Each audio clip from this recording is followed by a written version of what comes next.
A new kind of map, Voyager's role in galactic GPS. So here's something wild to think about. We just created humanity's first GPS system for interstellar space. And the Navigator is a 47-year-old robot that's currently 15 billion miles away from the nearest mechanic.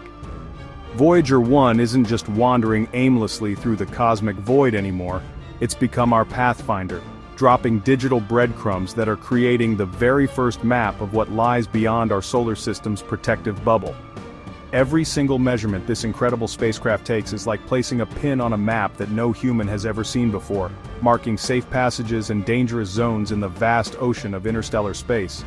The density variations, magnetic field strengths, and particle distributions that Voyager is documenting aren't just random scientific data. They're waypoints for future interstellar missions, showing us the cosmic equivalent of highways, rest stops, and storm systems. This is honestly revolutionary because we're essentially building a galactic GPS network one data point at a time, with Voyager 1 serving as our advanced scout, reporting back on road conditions in regions of space we've never even dreamed of reaching. The spacecraft is identifying stellar wind boundaries, mapping the edges of different interstellar regions, and revealing the hidden geography of space itself. For future missions to Proxima Centauri or other nearby star systems, Voyager's map will be the difference between wandering blind through cosmic storms and following established routes through calmer interstellar waters.